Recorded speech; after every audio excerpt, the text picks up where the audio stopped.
দেরে দে লাঠি খাট ভেঙে ফেল মুরাদের ঠ্যাং, ঢাল রে তাহার মাথায় তেল।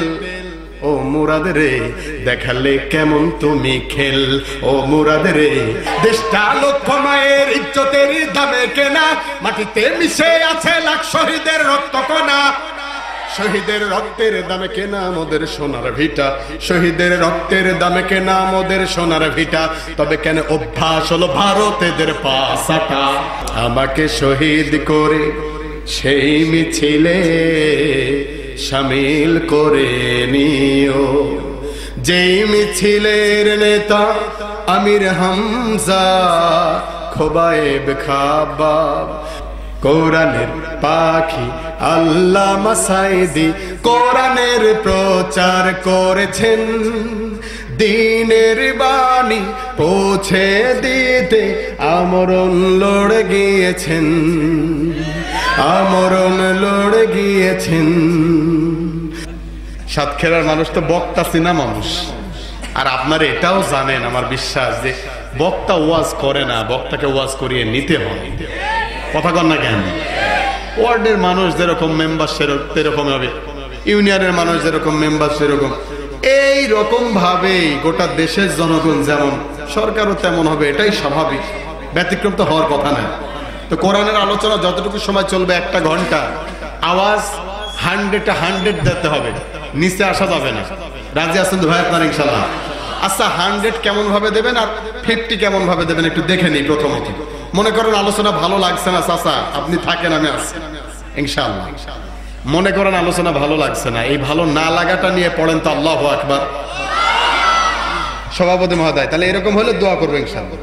এবার আসেন, যদি ভালো লাগে যা বলবেন জোরে বলবেন, ওই জোরেটুকু নিয়ে আমি 1 ঘন্টা চলবো।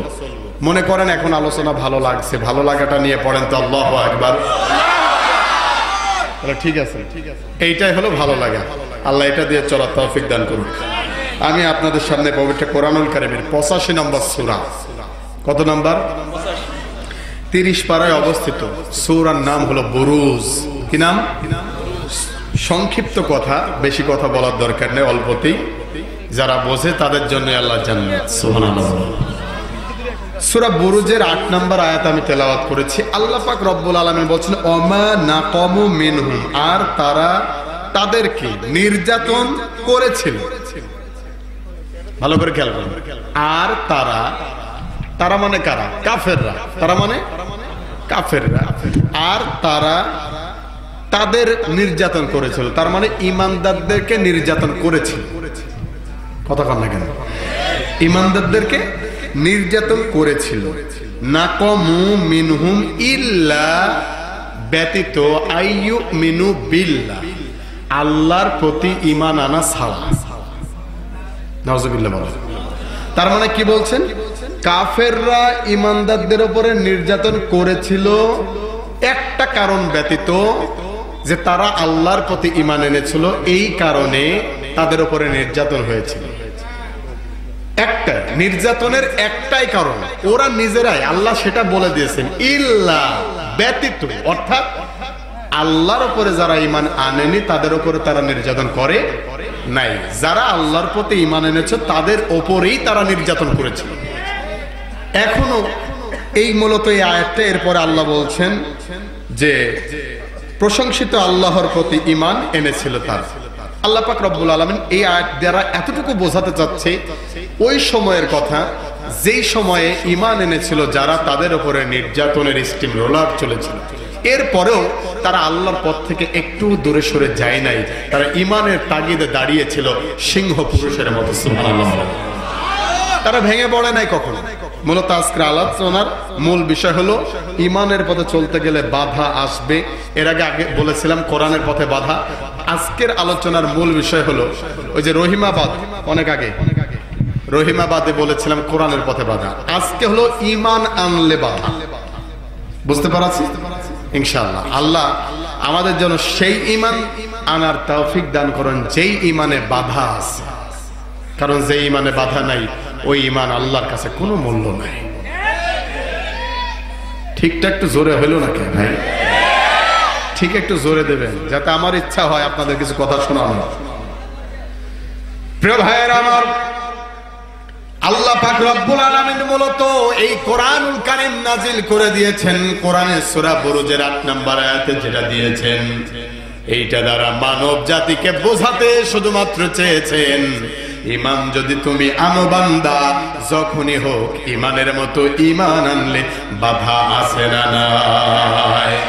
হাজার বাধা, হাজার বিপদ, হাজার জুলুম, হাজার অত্যাচার তোমার উপরে ছেয়ে যাবে, এক এক করতে করতে নয়। গোটা পৃথিবীতে যারা ঈমান এনেছে তারা ওই আজ থেকে 1446 বছর আগেই শুধু নয়, পৃথিবীর শুরুর লগ্ন থেকেও যাদেরকে দেখবা ঈমানের পথে বাধা আছে না নাই?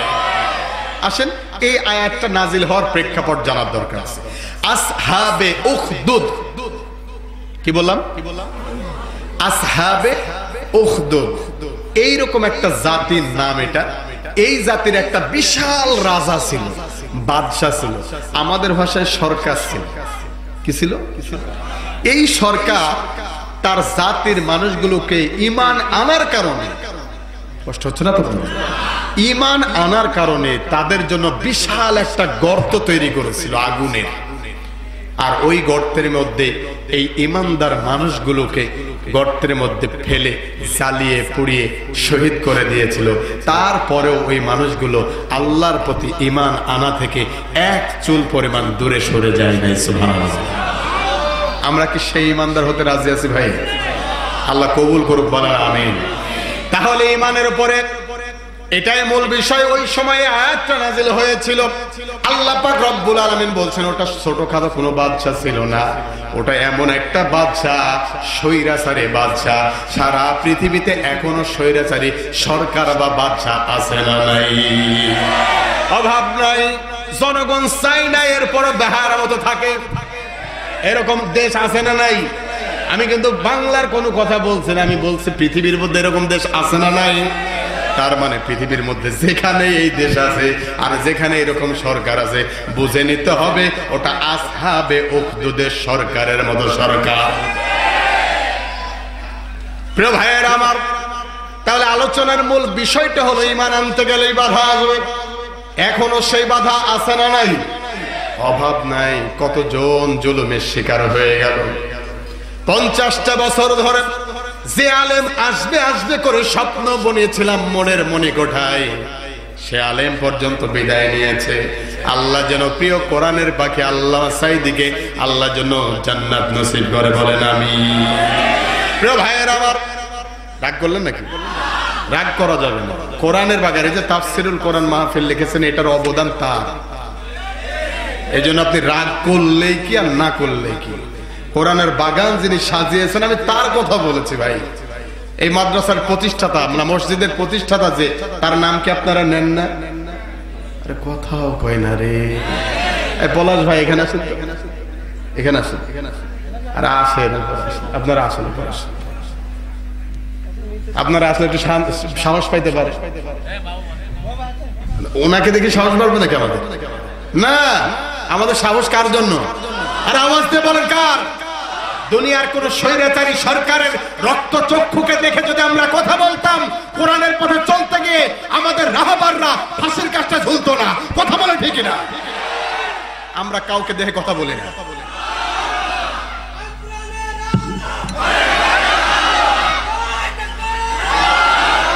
প্রিয় ভাইয়ের আমার, আমরা কাউকে দেখে দেখে কথা বলি না। আমরা কথা বলি কার জন্য? আওয়াজ দিয়ে বলেন কার জন্য? কত জুলুম, কত অপরাধ চলেছে, আমাদেরকে দমিয়ে রাখতে পারে নাই, পারবেও না ইনশাআল্লাহ। আমি কি খাইলাম এর জন্য রাগ করছেন নাকি? এই ভাই ওঠে কেন দেখেন তো কোন দল করে?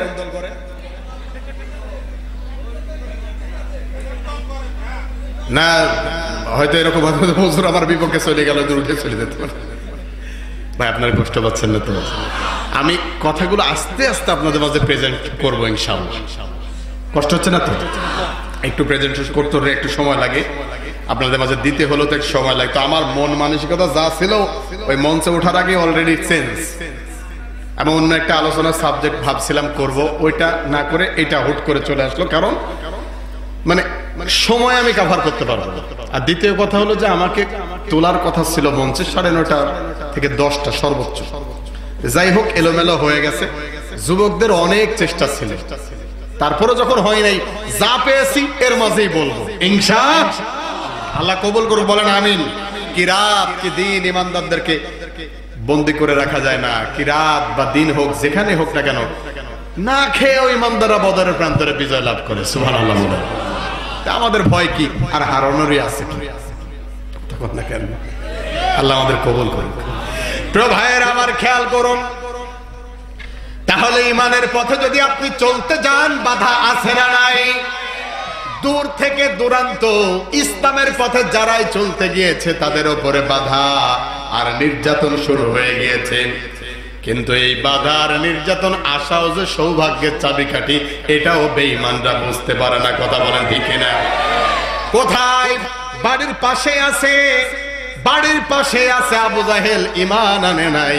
কত দূর আছে সুমাইয়া, ইয়াসার, আম্মারের পরিবার। যখনই বিশ্বনবীর দাওয়াতের কথা শুনেছে, সাথে সাথেই তারা কালেমা পড়ে মুসলমান হয়ে গিয়েছে। সুবহানাল্লাহ। আম্মার কালেমা পড়েছে, কালেমা পড়ার পরে আম্মারকে ধরা হয়েছে, দুইটা পায়ে রশি বেঁধে দুইটা ঘোড়া বা উটের সাথে তাড়িয়ে দেওয়া হয়েছে। জীবন্ত আম্মার পুড়ে ছাই হয়ে যাওয়ার মতো করে যখন দুইটা ঘোড়া বা উট দুই দিকে চালিত করে দেওয়া হয়েছে, আল্লাহর গোলাম হযরতে আম্মার রাদিয়াল্লাহু তাআলা আনহা রাদিয়াল্লাহু তাআলা আনহু সহ গোটা জাতি তার পরিবারকে পর্যন্ত শেষ করে দেওয়া হয়েছে। নাউজুবিল্লাহ বলেন। আম্মার ছিলেন ইয়াসারের সন্তান, তাকে পর্যন্ত পানিতে চুবিয়ে চুবিয়ে হত্যা করার জন্য ষড়যন্ত্র করেছিলাম।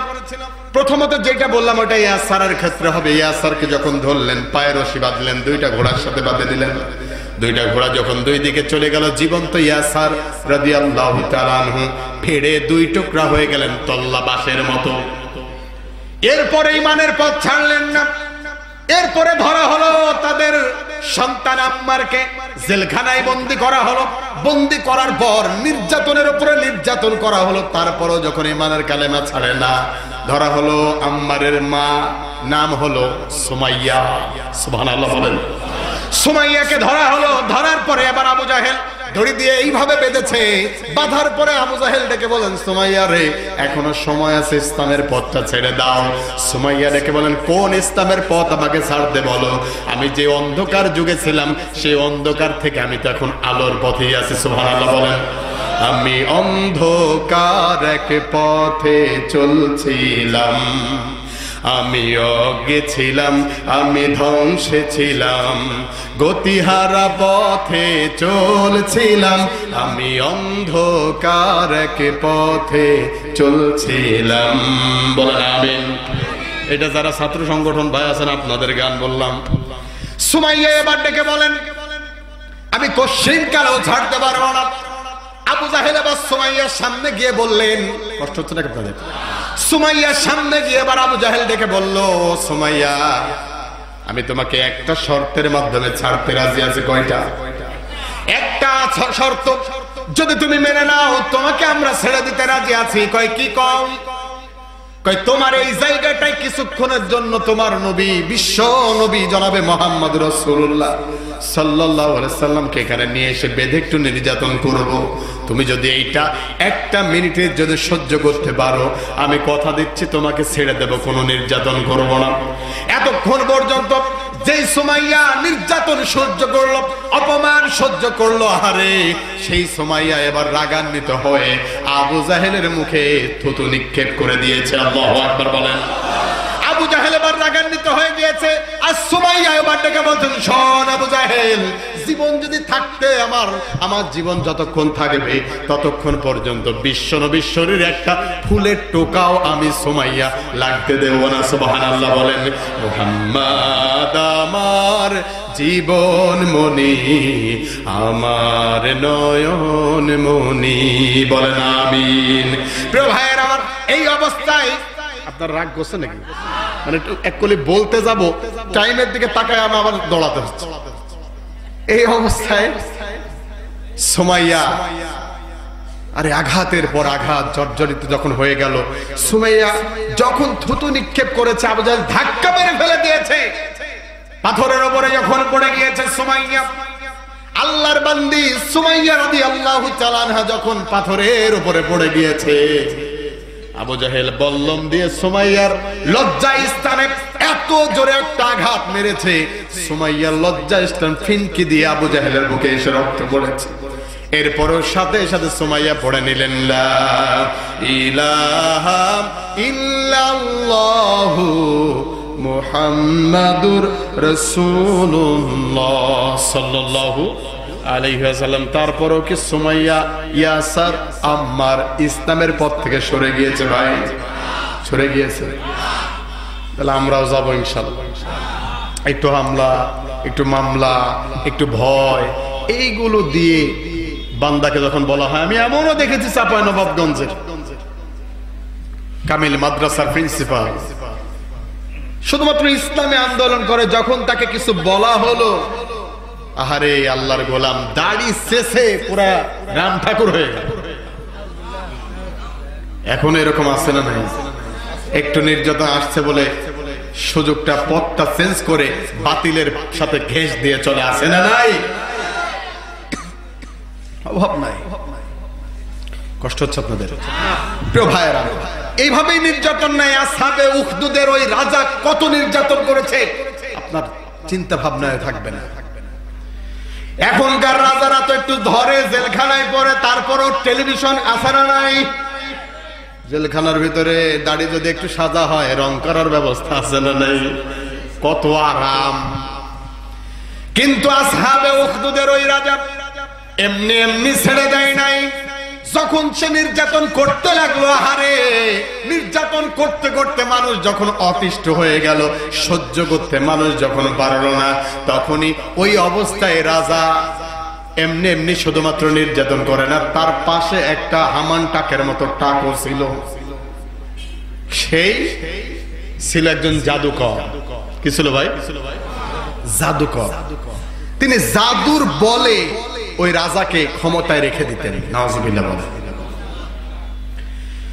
সেই জাদুকর একদিন গেল, যাওয়ার পরে আবার রাজাকে ডেকে বললেন, রাজা মশাই, ও আমাদের বাদশা, আমরা আপনাকে একটা কথা বলতে চাই। কই কি বলতে চান বলেন?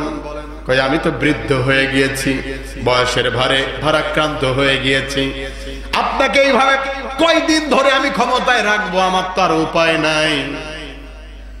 এখনো যারা এইভাবে জোর করে থাকে, তাদেরও এইরকম মানের কিছু শয়তান পাশে থাকে। কথা বলেন ঠিক কি না?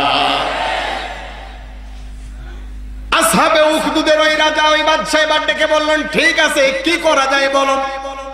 জাদুকর এবার ডেকে বলছেন, বয়স যেহেতু হয়ে গিয়েছে, কখন মরে যাব ঠিক নাই, আপনার কাছে একটা চাওয়া আছে। কই কি চাওয়া? কই চাওয়া হলো একটা সুন্দর যুবক আমার ব্যবস্থা করে দেন, বালক অথবা যুবক, সুন্দর দেখে একটা ব্যবস্থা করে দেন, যাতে আমি তাকে কিছু জাদুবিদ্যা শেখাতে পারি। আমি মরে যাওয়ার পরেও এই যুবক অথবা এই বালকটা যেন আপনাকে কিছু দিয়ে হলেও ক্ষমতায় টিকিয়ে রাখতে পারে। নাউজুবিল্লাহ বলেন। ক্ষমতায় থাকার জন্য কত কিছু করে, কিন্তু বান্দা ভুলেও বুঝতে পারে না চিরকাল ক্ষমতার বাহাদুরি চলে না। এই যে চেয়ারে আমার আগে কথা বলছে কে? প্রথমে যে রেজাউল ভাইয়ের আগে কথা বলছে কে?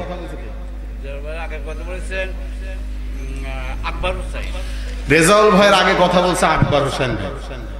তা আকবর হোসেন ভাই এখানে কথা বলার সময় খুব লাফালাফি হয়তো করেছে, সাতক্ষীরার বক্তা তো করতেই পারে, কথা বললেন দেখেন। তো উনি যখন লাফালাফি ঝাপাঝাপি করছিলেন, আমার মনে হয় চেয়ার দেখে বলছেন, আকবর হোসেন ভাই এত লাফায় না, কিছুক্ষণ পরে কিন্তু রেজাউল করিম আছে। আরে কথা বলেন না কেন? রেজাউল করিম ভাই এসে আমিও শুনলাম যে উনি খুব লাফালাফি করছিলেন, সেই রকম আপনারাও স্লোগান দিচ্ছেন। রেজাউল ভাইকেও চেয়ার আস্তে করে ডেকে বলছেন, এত লাফায়ও না, সিয়াম মনোয়ারের সময় চলে আসছে।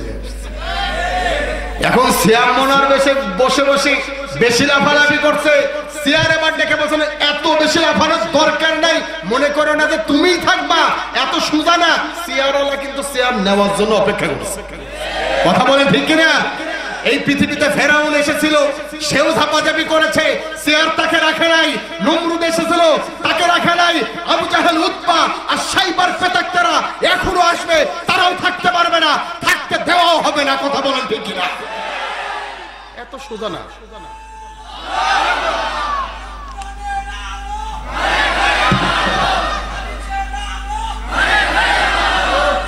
প্রিয় ভাইয়ের আমার, কষ্ট হচ্ছে নাকি আপনাদের? আমি আগেও বলেছি এলাকা আমার নতুন না, আমি কারো মুখের দিকে কথা বলি না তাকি, কারণ আল্লাহ এখানে বসার যোগ্যতা দিয়েছে বলেই বসেছে। এখন আমাকে যদি আল্লাহ নিয়ে নেয় তো ওয়াজ করতে করতে তো মারা যেতে পারি। ওয়াজ করতে করতে মারা গেছে এমন বক্তা আছে না নাই বাংলাদেশে? কারি আব্দুল বাসেদ খান সারা পৃথিবীর শ্রেষ্ঠ কারি, সুবহানাল্লাহ, তেলাওয়াত করতে করতে গলায় রক্ত উঠে মারা গেল। সূরা দুহা তেলাওয়াত, কত সুন্দর তেলাওয়াত করে, সেই মানুষটা মারা গেল গলায় রক্ত উঠে, টানতে পারে নাই যখন, তখন রক্ত উঠে মারা গেল।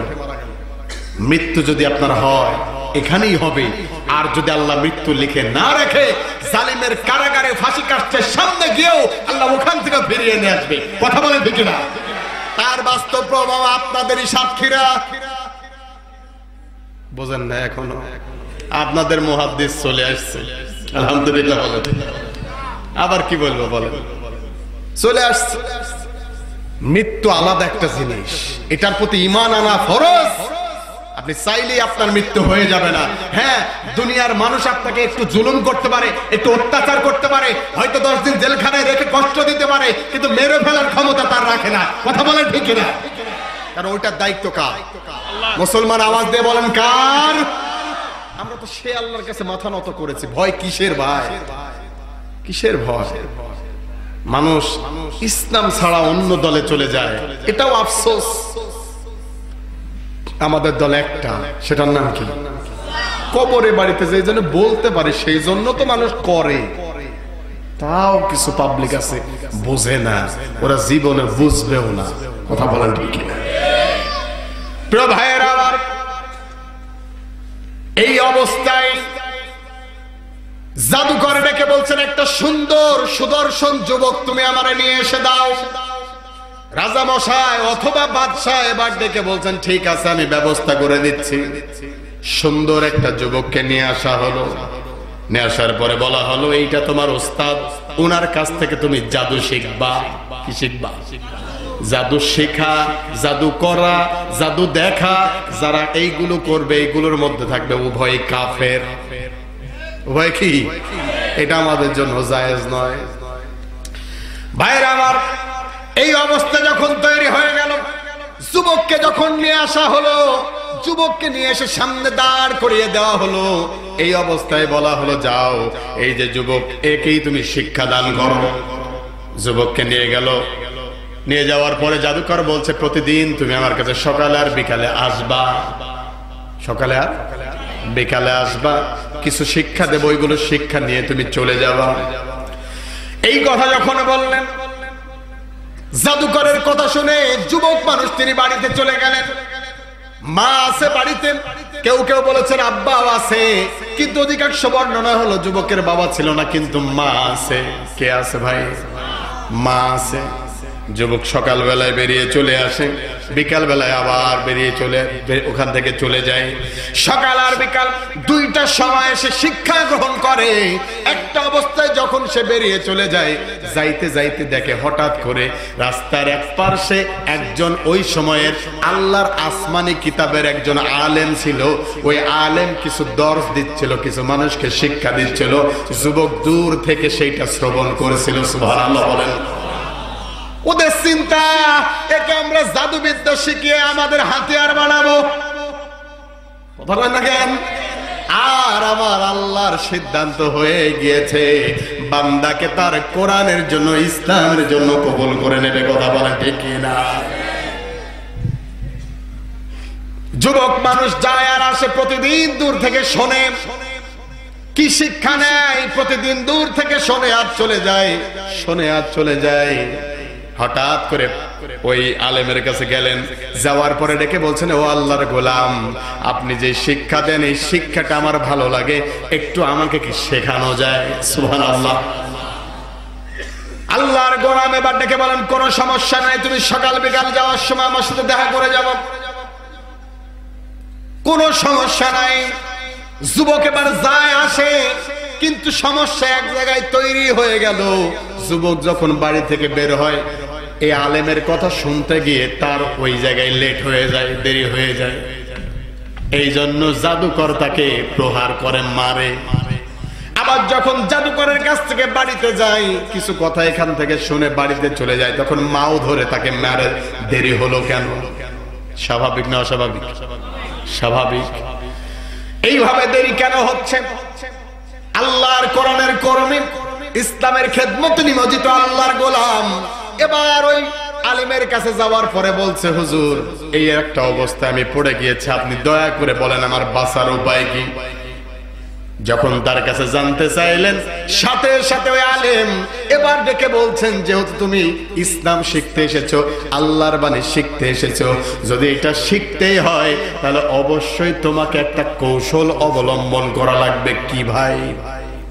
কি?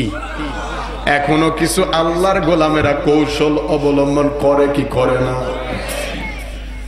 কিন্তু পার্থক্য হলো, ওই আল্লাহর গোলাম, ওই যুবকটা কৌশল অবলম্বন করে হলো আল্লাহর কথা শিখবে। আর আমাদের সমাজে কিছু মানুষ আছে যারা কৌশল শিখতে গিয়ে ইসলামী আন্দোলনের পথটা পর্যন্ত ছেড়ে দেয়। কয় আমি এখন কৌশলের মধ্যে আছি। কিসের মধ্যে? কৌশল। আরে তুই যদি কৌশল করিস, ওই বেঈমানদের সাথে একটু ঠেস দিয়ে চলে তুই যদি কৌশল করিস, তাহলে আব্দুল্লাহ বিন উবাই বিন সুলুলের জাত কারা হবে তুই ছাড়া? শোনেন, মুনাফিকরা যখন আপনাকে জায়গা দেবে, বেঈমানরা যখন আপনাকে জায়গা দেবে, মনে করবেন আপনার জন্য ওই জায়গাটা সঠিক না। কারণ আর যাই হোক, মুসলমান মুসলমানকে চিনতে ভুল হতে পারে, ইমানদার ইমানদারকে চিনতে ভুল হতে পারে, কিন্তু বেঈমান আর মুনাফিকের বাচ্চারা ইমানদার চিনতে ভুল করে না। কথা বলেন ঠিক কিনা? নইলে এক দলকে কোণঠাসা করে শেষ করে দেয়, আর আপনাকে মিটিং করার জন্য, আপনার প্রোগ্রাম করার জন্য বিশাল বড় আপনাকে ফিল্ড দেয়, দেওয়ার পরে পুলিশ দিয়ে পাহারাও করে। তার মানে বুঝে নিতে হবে আপনার দাওয়াত আর এই দাওয়াত এক দাওয়াত না। যদি এক দাওয়াত হতো তাহলে আলেমগুলো শেষ হয়ে যেত না। কথা বলেন না কেন? যদি এক দাওয়াত হতো এই আলেমরা শেষ হয়ে যেত না। কত আলেমকে বিদায় করা হলো, আপনার চোখে কি ছানি পড়ে গিয়েছে নাকি আপনি একটু বুঝতে পারেন না? কত আলেম বিদায় হয়ে গিয়েছে। ওই সময়েও আসহাবে উখদুদের রাজা অথবা বাদশা, সেও কিন্তু একই কাজ করেছিল। ওই সময়ের যত আসমানি কিতাবের গ্রন্থর মালিক ছিল, যারা জানতো, জ্ঞানী মানুষ ছিল, সবাইকে ধরে দুনিয়ার বুক থেকে বিদায় করেছিল। নাউজুবিল্লাহ বলেন। শিক্ষা তো একই, কারণ ওরা ভালো করে জানে আলেমদেরা যদি বেঁচে থাকে তাহলে হাজার জুলুম করে কাজ হবে না, কিন্তু আলেমদেরকে যদি বিদায় করে দিতে পারি তাহলে সাধারণ প্রজন্ম যা আসবে তাদেরকে যা বুঝাবো তারা তাই বুঝবে। এই জন্য তো শিক্ষা ব্যবস্থা শেষ করে দেওয়া হয়েছে। তাকে দেখেন না, শিক্ষা ব্যবস্থা শেষ। কি হবে? আলু, আমার এলাকায় বলা হয় সেনা, আলু সেনা। আপনারা কি বলেন? ভক্তা। আলুর ভক্তা করতে হবে, সেইটা ক্লাস 7-8 এর মেয়েকে শেখানো হয়। আরে ছাগল, ওগুলো তো দরকার নাই, ও তো বাড়িতে বসে না দেখলেও শিখতে পারে। কথা বলেন না কেন? যে জীবনে দেখেই নাই সেও তো জানে। এতটুকুর মধ্যে সীমাবদ্ধ হলেও তো একটু যাক ভালো, হাতের কাজ শেখাচ্ছে, তাও তো বলতে পারতাম। কিন্তু আফসোস তো ওই জায়গায় হয় যখন মেয়ে পুরুষ বানাচ্ছে, পুরুষকে মেয়ে বানাচ্ছে, নাম দিয়েছে ট্রান্সজেন্ডার। এইরকম কুলাঙ্গারদের শিক্ষা নিতে আছে না নাই? মুসলমান তো এটা মানতে পারে না। আমি পুরুষ, কিন্তু আজ থেকে আমি মনে মনে মেয়ে। আছে না? দেখেন না আপনারা, শরীফ থেকে শরীফা হয়ে গেছে। এই যে ইন্ডিয়া থেকে ঘুরে আসলাম, মাত্র কয়েকদিন হচ্ছে, ওই দেশেও এরকম ট্রান্সজেন্ডার হয়েছে। একটা ছেলে মেয়ে হয়েছে। ভাই কি হয়েছে? মেয়ে হয়েছে। মেয়ে হওয়ার পরে তাকে নিয়ে যে মেয়েদের হোস্টেলে রাখা হয়েছে। কয়েকদিন পরে দেখা গেল 3 থেকে 4টা মেয়ে প্রেগনেন্ট, মানে মা হতে চলেছে। তার মানে বোঝা যায় এদের এইটার মাধ্যমে ফুল সম্পূর্ণ যদি মেয়ে হতো তাও তো একটা কথা ছিল। সম্পূর্ণ হয় নাই, অল্প একটু কিছু হয়েছে, এদেরকে দিয়ে আবার মহিলা হোস্টেলে রাখছে, তার মানে সমকামিতার দিকে এরা উস্কিয়ে দিচ্ছে। কথা বলেন ঠিক কিনা? বিশ্বাস করেন লূতে কওমকে আল্লাহ যেইভাবে জমিনটাকে নিয়ে উপর থেকে ফেলে উল্টায় দিয়েছিলেন, আল্লাহর কসম এরা সেই পাঞ্জাবি করেছে, আল্লাহর নবী দোয়া যদি না করতেন এদেরকে ওইভাবে ধ্বংস করা হতো। শুধু এক জায়গায় যে বেঁধে যায়। তবে এত বান্দরামি করবেন না, আল্লাহ কিন্তু ছেড়ে দেবে না। প্রিয় ভাইয়েরা আমার, এখন যুবকদেরকে বলছেন একটা কৌশল শিখিয়ে দেন। মনে আছে তো? নয়তো বাড়িতে গেলে মাও পিটাই, আবার অধিকার গেলে আবার জাদুকরও পিটাই, আছে না নাই? একটা কৌশল শিখিয়ে দেন। যখন এই কথা বললেন, আল্লাহর গোলাম, আল্লাহর ইসলামের একজন আলেম, আল্লাহর আবেদ বান্দা এবার ডেকে বলছে, শোনো, যদি এইটাই তোমার চাওয়া হয়ে থাকে তাহলে আমি তোমাকে বলছি, শোনো, এইটাই যদি তোমার চাওয়া হয়ে থাকে তাহলে তুমি একটা কথা বলবা। কয়টা? তুমি যখন জাদুকরের কাছে যাবা, জাদুকর যখন তোমারই ডেকে বলবে, ব্যাপার কি দেরি হলো কেন, তুমি একটু কৌশলের সাথে বলবা, বাড়ি থেকে আসতে একটু দেরি হয়ে গিয়েছে। আসলে তো বাড়ি থেকেই আসছে। কথা বলেন না কেন? ও তো বাড়ি থেকে আসছে, মাঝখানে কি করলো কে জানে। আর যখন তুমি বাড়িতে চলে যাবা, তোমার আম্মা যখন তোমারে মারতে যাবা, তখন বলবা, মা আজকে একটু শিক্ষা বেশি ছিল, জাদুকর এই কয়দিন ধরে ক্লাসের টার্ম একটু বাড়াইয়া দিয়েছে, এই জন্য জাদুকরের থেকে আসতে গিয়ে দেরি হয়ে গেছে। সুবহানাল্লাহ বলেন। মিথ্যাও না, কারণ সে তো জাদুকরের কাছ থেকেই যাচ্ছে। কথা বলে না কেন? এইভাবে যখন শিখিয়ে দিল, আল্লাহর গোলাম ওই যুবক মানুষটা এখন এইভাবে যাওয়া আসা করে। হঠাৎ করে তিনি যখন যাইতে যাই, এইটাই আপনাদের মনে হয় মেন রোড, এই মেন রোডের উপরে দিয়ে যুবক যাবে, যাইতে গিয়ে দেখেন ওই মেন রোডের উপর একটা বিশাল বড় ভাল্লুক অথবা একটা বাঘ অথবা একটা সিংহ, কেউ কেউ বলেছে একটা সাপ, ভয়ঙ্কর। যে যাই বলুক না কেন, একটা বিশাল বড় জন্তু ছিল, যাই হোক না কেন সেটা। এই জন্তুটা যখন রাস্তার মাঝখানে বসেছিল, এলাকার মানুষ চলাফেরা করতে পারে না, কারণ মেন রোড। কথা বলেন না কেন? মেন রোডের উপর দিয়ে তো যাওয়াও যাবে না। এই সিদ্ধান্ত যখন নিল, যুবক এবার জায়গায় দাঁড়িয়ে গিয়েছে, আর যুবক এবার বুঝতে থাকে, আহারে হয়তো এটাই সুযোগ, আমার জাদুকর সঠিক পথে আছে নাকি আমার আলেম সঠিক পথে আছে, এইটা আমার মনে হয় ওপরওয়ালা সৃষ্টিকর্তা আমাকে পরীক্ষা করার সুযোগ করে দিয়েছে। সুবহানাল্লাহ বলেন। যেখানে দেখিবে ছাই, উড়াইয়া দেখিও তাই, পাইলেও পাইতে পারো অমূল্য রতন। স্বাভাবিক, সবাই বিপদ দেখে ঝাঁপিয়ে দৌড় দিচ্ছে, আর এই আল্লাহর গোলাম বিপদ দেখে দাঁড়িয়ে তিনি বলছেন যে এখন আমি পরীক্ষা করব এ সঠিক না এ সঠিক। সুবহানাল্লাহ বলেন। যুবক এবার একটা পাথর হাতে নিলেন। কি নিলেন ভাই? বিরক্ত হচ্ছেন আপনারা? এই যে আর মাত্র 8 মিনিট, 8 মিনিটের মধ্যে শেষ করে দেব ইনশাআল্লাহ। আপনাদের কষ্ট দিয়ে আমার কোনো লাভ নাই। না না না, চলুক হুজুর মরুক, এখানে জানাজা হবে, ঠিক কিনা? ওটাকে আপনারা না বলেছেন ভালো। চাঁপাইনবাবগঞ্জে বলছে যে ঠিক কিনা, কয় যে ঠিক, জানাজাও দিয়ে দেবেন। আমি জানি তো, আপনাদের চিনি আমি। সাতক্ষীরার মানুষগুলো ইমানের জন্য যে পরীক্ষা দিয়েছেন, আমার মনে হয় অনেক জেলার মানুষ সেই পরীক্ষাগুলো এখনো দিতে পারে নাই। আল্লাহ যেন সাতক্ষীরার মানুষগুলোর মাধ্যমে, আমার বিশ্বাস, দৃঢ় বিশ্বাস, হয় চট্টগ্রাম অথবা সাতক্ষীরা, এই দুইটার মধ্যে থেকে যে কোনো একটা জায়গা থেকে ইসলামের বিপ্লব ঘটবে বাংলাদেশে ইনশাআল্লাহ। আল্লাহ যেন কবুল করে, বলেন আমিন। সেই দিন যদি আল্লাহর দ্বীনকে বাস্তবায়ন করতে গিয়ে, আল্লাহর কোরআনকে কায়েম করতে গিয়ে, মাজলুম আলেমদেরকে মুক্ত করার জন্য যদি আরেকবার বদর আর উহুদের মতো, তাবুকের খন্দকের মতো মাথায় কাপড়ের কাপড় বেঁধে ময়দানে ঝাঁপিয়ে পড়ে বুকের তক্ত রক্ত নিতে হয়, ও সাতক্ষীরার মুসলমানেরা কে কে ওই দিন রাজি থাকবে? দু হাত তুলে রাখবেন আল্লাহকে।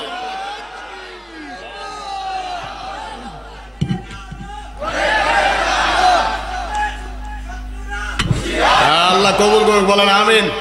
ভাই আমি কি খাচ্ছি, এই জন্য রাগ করছেন নাকি? পানি খাচ্ছি ভাই, গরম পানি, এই চাচা ওঠে কেন? হ্যাঁ, ও আচ্ছা, ঠিক আছে না, আপনারা উঠে চলে যাবেন আর আমরা বসে থাকবো। সে ওয়াজ আমিও করি না, আমি সে বক্তাও না। আমি আপনাদের সাথে মিলেমিশে যতটুকু সময় চাই ভালোবাসা দিয়ে ততটুকু সময় থাকবো ইনশাআল্লাহ। আল্লাহ কবুল করুন, বলেন আমিন।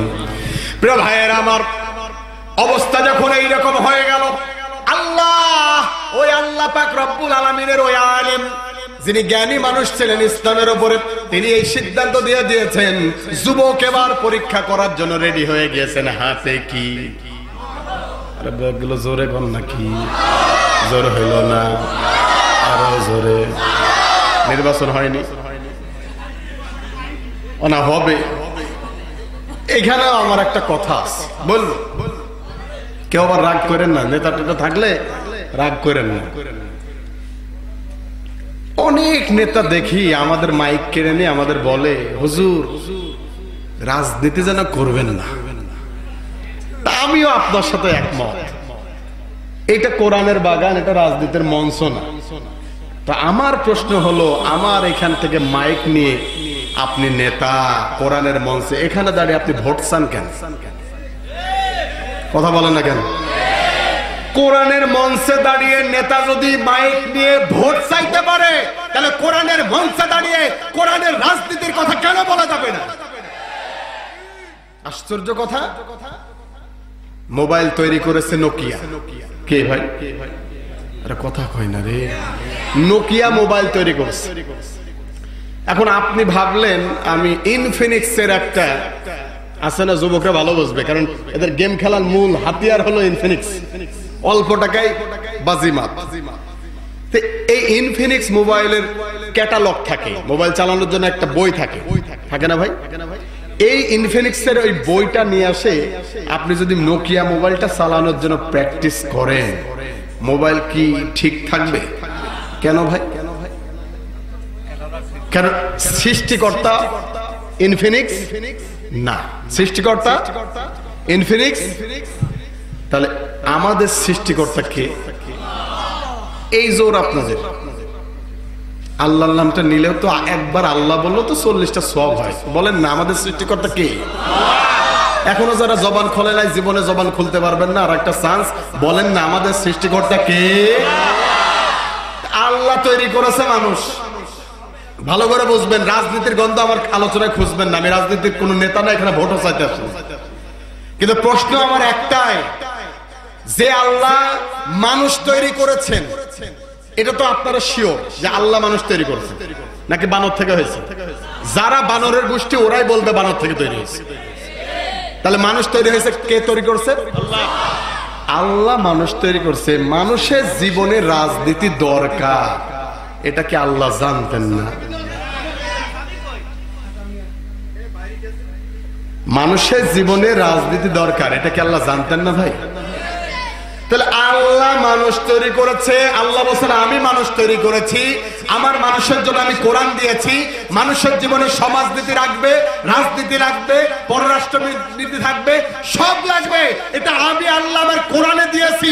3 নাম্বার ছাগলের বাচ্চা, তুই কথা বলার কে? আল্লাহর মানুষ, আল্লাহ বলে দিয়েছে। আপনি কি? আপনাকে কথা বলার অনুমতি দিয়েছে কে? মানুষ। মানুষ তৈরি করেছেন যিনি, রাজনীতিও দিয়েছেন তিনি। সেই রাজনীতির কথা যদি বলা না যায়, অন্য কোন রাজনীতির কথা বলা হারাম, হারাম এবং হারাম। কথা বলা ঠিক না? কিসের কথা বলে মানুষ? এখন কি পাগল আছে নাকি? কষ্ট হয়ে গেল মনে হয়। প্রিয় ভাইয়েরা আমার, এই রাজনীতি করতে গিয়ে কোরআনের রাজনীতি কিসের? কোরআনের রাজনীতি করতে গিয়ে যুগে যুগে আল্লাহর নবীরা পর্যন্ত মার খেয়েছেন। জীবন্ত নবী হযরতে জাকারিয়া আলাইহিস সালামকে পর্যন্ত মাথায় করাত বাঁধিয়ে 2 টুকরা করে ফেলে আলাদা করে ফেলা হয়েছে।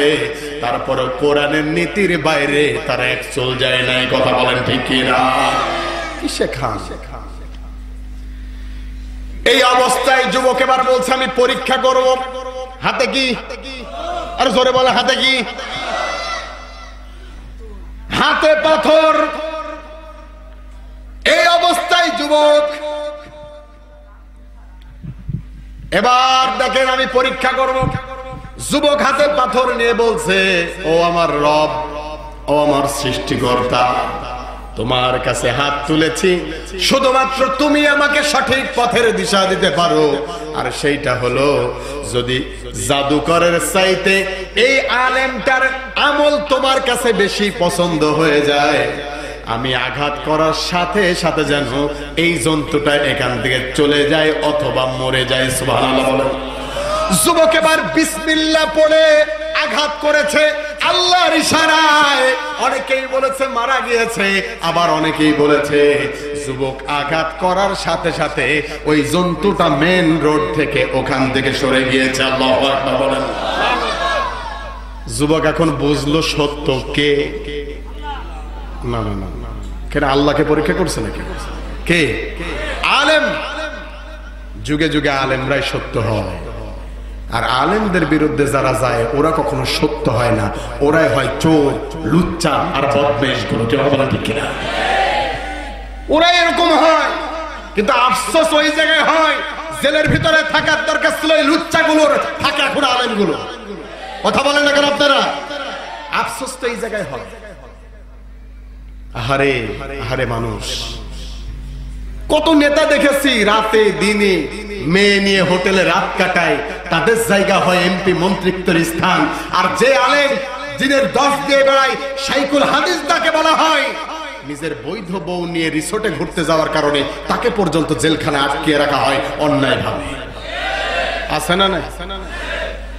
এই জন্য যুবকেরা বলি, ওই নেতাকে মানার দরকার নাই, তোমার জন্য সেই নেতা দরকার আছে সেই নেতা তার স্ত্রীদেরকে ডেকে বলছেন, আমার বিবিরা রাতের আধারে আর দিনের আলোতে আমার মাঝে যা দেখো সব খুলে মানুষের মতো বলে দাও। সুবহানাল্লাহ বলেন। তিনি ছিলেন বিশ্বনবী। প্রিয় ভাইয়েরা, আমার ওই যুবক এবার চলে গেলেন ওই আলেমের কাছে। যাওয়ার পরে সব ঘটনা বললেন খুলে। আলেম এবার ডেকে বলছেন, বাবা তুমি যেই কাজ করেছো তার মানে ইমানের উচ্চ শিখরে তুমি পৌঁছে গিয়েছো। সুবহানাল্লাহ বলেন। আর ইমানের উচ্চ শিখরে পৌঁছায় গেলে বিপদ আছে না নাই? আল্লাহ পাক রব্বুল আলামিন বলেন, ওয়ালা নাবলুওয়ান্নাকুম বিশাইইম মিনাল খাউফি ওয়াল জুই ওয়া নাকসিম মিনাল আমওয়ালি ওয়াল আনফুসি ওয়াস সামারাত ওয়া বাশশিরিস সাবিরিন। আল্লাহু আকবার। আল্লাহ পাক রব্বুল আলামিন বলছে, ঈমানের উচ্চ শিখরে যারা পৌঁছে যায় তাদের উপরে বিপদ আসবে, মুসিবত আসবে, ক্ষুধার ভয়ে তাদেরকে কাঁদতে হবে, বাড়িতে শুইতে পারবে না, ঘুমানোর অবস্থা থাকবে না, রাতের আধারে যে ধানের ক্ষেতের মধ্যে ধান একটু কেটে ওখানে পিছিয়ে ঘুমাতে হবে। কথা বলেন ঠিক কিনা? এখনো আছে না নাই? আল্লাহ তো সেইটাই বলছেন, বিপদ আসবে যদি ঈমান থাকে। প্রিয় ভাইয়েরা আমার, অবস্থা যখন এইরকম হয়ে গেল, যুবক এবার ডেকে বলছেন, আমার ঈমান পরিমাণ তো তাজা হয়ে গিয়েছে, আপনি বুঝতেন, কিন্তু কি করা লাগবে? সাথে সাথে আলেম ডেকে বলছেন, যেহেতু ঈমান উচ্চ শিখরে পৌঁছে গিয়েছে, ও আমার শিষ্য, ও বাবা, ভালো করে মনে রাখো, এখন কিন্তু তোমার ঈমানের পরীক্ষা দেওয়া লাগবে। কি দেওয়া লাগবে ভাই? ঈমান যার যত বেশি তার পরীক্ষাও তত বেশি। বিরক্ত হচ্ছেন নাকি? বলেন তো আল্লাহু আকবার। সেই আওয়াজ আর নাই। সভাপতি মহোদয় আছে ভাই? আছে? ওটা দেখ বলছে আছে। বলেন তো আল্লাহু আকবার। ঠিক আছে। এই যুবক মানুষ ওটাকে ভাই, আমিও তো বলি যুবক মানুষ এত ইন্ডিয়ান হারবালের প্রতি ঝোঁক হলো হবেই তো, অথচ ইন্ডিয়ায় যেয়ে বলছে ভাই ইন্ডিয়ান হারবালদের কই নাই। নাই মানে আমাদের দেশে তো সব তৈরি হয় না। তার মানে যাত্রা বাড়িতে, ঢাকা যাত্রা বাড়িতে যে দেখছি ভাই ওই জিনিসের নামই হলো ইন্ডিয়ান হারবাল। আসলে মানে কলিকাতা হারবাল বলে না যাই বলেন, ওইটা আসলে কলিকাতায় তৈরি হয় না, বাংলাদেশ যাত্রা বাড়িতে তৈরি হয়। ভাই অল্প সুখে অল্প আগুনে বাগুন পড়ে না, এমনি এমনি বলছি না, এ বলার কারণ আছে। আজকে যুব সমাজ ধ্বংস হতে হতে এমন একটা পর্যায়ে চলে গিয়েছে, বাপ হিসাবে আপনি দায়িত্ব পালন করতে পারছেন না। কোথায় যাচ্ছে, কি করছে না করছে কোনো খেয়াল নাই। বিয়ের পরে অধিকাংশ ফ্যামিলিতে সংসার ভেঙে যাচ্ছে। কথা বলেন ঠিক কিনা? প্রিয় ভাইরা আমার, যুবকে বান্ডাকে বলছেন তাহলে কি আমার ইমানের পরীক্ষা হবে? বলছে অবশ্যই তোমার ইমানের পরীক্ষা হবে। কিভাবে হবে? কই আমি তো বুঝলাম না। কিছুদিন পরে ওই যে রাজা মশাই যার কাছে তাকে সুপর্দ করা হবে, ওই রাজার উজির ছিল একজন, উজিরের চোখ কানা, অন্ধ, চোখে দেখে না। সারা এলাকা ঘুরিয়ে বেড়েছে, কেউ ভালো করতে পারে নাই। একটা অবস্থায় যখন কেউ ভালো করতে পারে নাই, তখন ওই অবস্থায় এসেছে ওই বালকের কাছে, ওই যুবকের কাছে। আসার পরে ডেকে বলছেন, যুবক তুমি আমাকে ভালো করতে পারবা কিনা? যুবক এবার ডেকে বলছেন, ভালো তো করতেই পারবো, কিন্তু একটা শর্ত আছে, কালেমা পড়া লাগবে যদি ভালো হয়। সুবহানাল্লাহ বলেন। যদি ভালো হয় কালেমা পড়া লাগবে।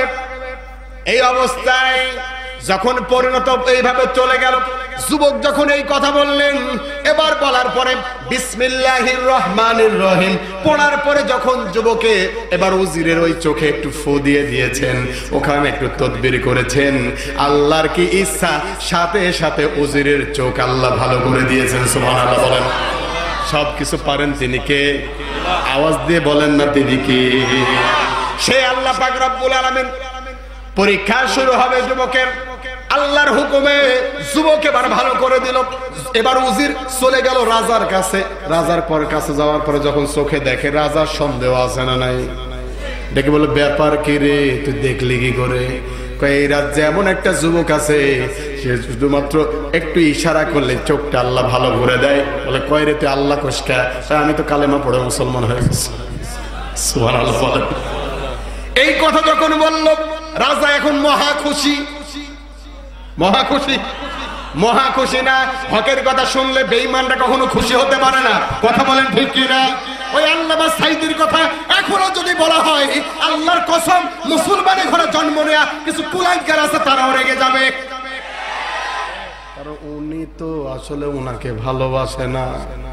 এই জন্য আল্লাহর নবী বলেছেন, মান তাশাব্বাহা বিকওমিন ফাহুয়া মিনহুম। যে যারে ভালোবাসে তার সাথে তার হাসরও হবে।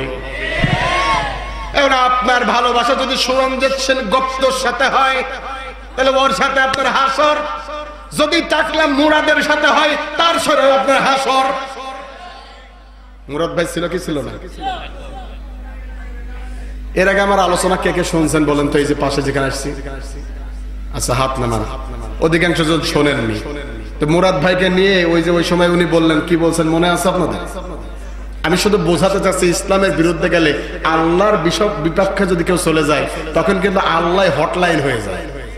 আরে কথা কন না কা? মুরাদ ভাই বলল, রাষ্ট্র ধর্ম ইসলাম থাকবে না ইনশাআল্লাহ। আরে পাঠার পর পাঠা, তুই যে ইনশাআল্লাহ বললি, এটাও তো আল্লাহরই কথা। বলে না কেন? যে রাষ্ট্র ধর্ম থাকবে না ইসলাম ইনশাআল্লাহ, তার মানে ইসলাম ইনশাআল্লাহ এটাও কার? এটাও তো ইসলাম। ইনশাআল্লাহ এটাও ইসলাম। তো আমি ওই দিন যাচ্ছিলাম, বিরক্ত হচ্ছে না তো ভাই? আমি যাচ্ছিলাম দিনাজপুর। ও 12টা 7 বেজে গেছে। দোয়া করে দিন। তাহলে একটা লোক উঠা যাবে না এখানে। যদি কেউ ওঠে, ওনার লুঙ্গি ধরে বসায় দেবেন। উনি যাই যাক, লুঙ্গি এখানে থাকবে। তো দিনাজপুরে যাচ্ছি, বগুড়ার মধ্যখানে ড্রাম ট্রাক আছে ভাই, জানেন তো আপনারা? ওই ড্রাম ট্রাক বেশি বালি টালি নেই। তো বালি নিয়ে সভাপতি মহোদয় ওই রাস্তার ওপরেই কাজ চলছে, উল্টাই গেছে। তা আমার ড্রাইভার আমাকে বলছে, হুজুর চলমান, আপনি তো ইসলামের সঙ্গীত, মানে আপনাদের দোয়াতে নিজে লিখে নিজে সুর করে, মমতাজের মতো না যে একজনের সুর করা, আর একজনের লেখা, আর একজনের ঢোলের তবলা মিশিয়ে মমতাজ।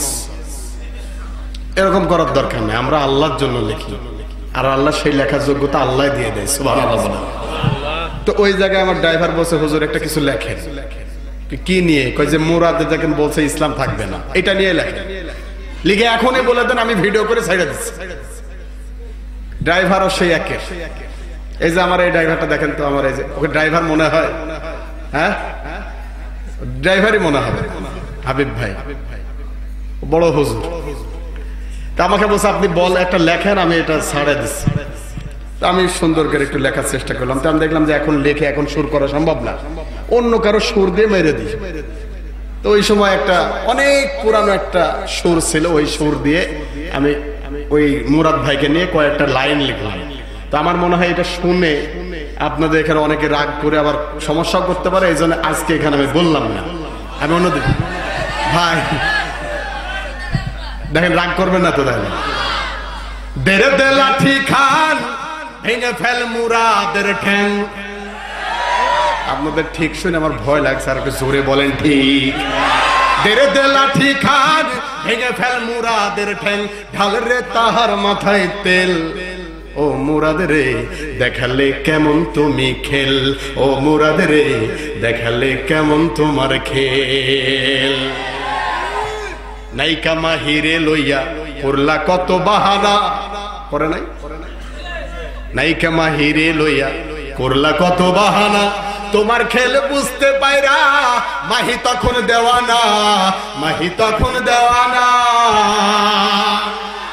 সে তখন কান্দা কয় যাব না মুরাদের বাসায়, সে তখন কান্দা কয় যাব না টাকলার বাসায়, জনগণ জানতে পারলে ভাঙবে মাথায় বেল। ও মুরাদ রে দেখালে কেমন তুমি খেল। আমার মনে হয় আপনারা রাগ করছেন ভাই। বিসমিল্লাহ সংবিধানে আছে, ভালো করে শোনেন, মূলত এইটাই মেন পয়েন্ট। বিসমিল্লাহ সংবিধানে আছে, কিছু করতে পারলা না, রাষ্ট্র ধর্ম ইসলাম আছে, তুমি কিন্তু রইলা না মুরাদ, তুমি কিন্তু রইলা না। ঠিক না? এই বাংলাদেশ শিক্ষা দিয়েছে, লতিফ সিদ্দিকের মতো কুলাঙ্গার ইসলামের হকের বিরুদ্ধে কথা বলেছে, টিকতে পারে নাই। তসলিমা নাসরিনের মতো বেশ্যা টিকতে পারে নাই। আজকেও যারা আলেম আর ওলামাদের বিরুদ্ধে কথা বলবে, ইসলামের বিরুদ্ধে কথা বলবে, ওদের নাম নিশানা পর্যন্ত এই জমিনে থাকবে না। কথা বলা ঠিক না?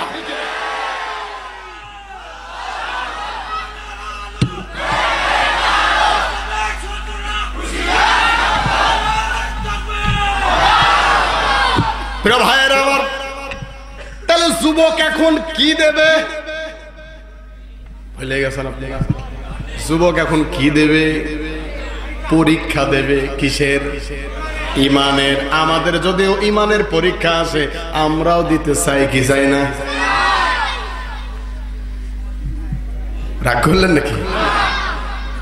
না, আমরা তো মুরাদ, আমরা শোনেন ও কোন দল করতে এটা আমাদের দেখার বিষয় নেই। আমরা মুরাদকে চিনি, যেহেতু সেই ইসলামের বিরোধিতা করেছে এই জন্য আমরাও তার বিরোধিতা করলাম। কথা বলা ঠিক না? আমাদের কোন দলের সাথে হিংসা নাই, কোন দলের সাথে বিরোধ নাই, কিন্তু কোন দল কোন ব্যক্তি কোন মানুষ যদি আমার ইসলাম নিয়ে বাজে কথা বলে, আমার আল্লাহ নিয়ে বাজে কথা বলে, কোরআন নিয়ে বাজে কথা বলে, ওর জিভ টেনে ছিঁড়ে কুকুর দিয়ে খাওয়াবো। কথা বলা ঠিক না?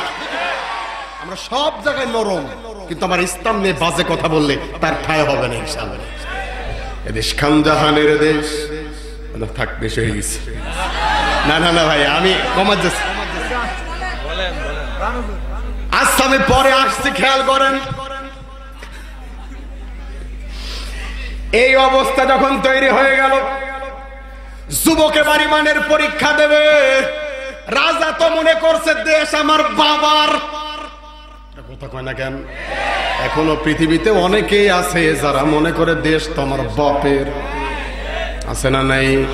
কিন্তু কবি আইনুদ্দিন আল আজাদ অনেক আগেই বলে গিয়েছে, দেশটা নয়তো কারো বাপের ভিটা, করবে মন চাহিলেই যখন যেটা। দেশটা লক্ষ মায়ের ইজ্জতের দামে কেনা, মাটিতে মিশে আছে লাখ শহীদের রক্ত কণা। শহীদের রক্তের দামে কেনা মোদের সোনার ভিটা, শহীদের রক্তের দামে কেনা মোদের সোনার ভিটা। তবে কেন অভ্যাস হলো ভারতের পাশাটা? যারা আজ চিল্লাইতেছে স্বাধীনতা স্বাধীনতা, দেশ নাই তাদের আজি দাদার লাগি মাথা ব্যথা। আপনারা রাগ করছেন, বুঝতে পারছেন? তা আওয়াজ দেন না কেন? আমার দেশের ইলিশ, আমি ভারতে এই বাংলাদেশে থাকতে ভাই কি বলবো, ইলিশ এত টাকা ইনকাম করি, মানুষ কত টাকা ভালোবেসে দেয়, এরপরেও বাজারে যখন যায় মাছের দাম ভাই কত, 2000 টাকা কেজি। কলিজার মধ্যে দেখতে টাসকি দিয়ে আসে।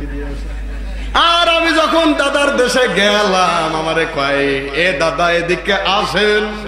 500 টাকা কেজি, 500 টাকা কেজি, 2 কেজি ওজনের ইলিশ। ওটা যদি আমার দেশে কনভার্ট করা হয় 750 টাকার উপরে যাবে না ভাই। তাহলে হইল কেন?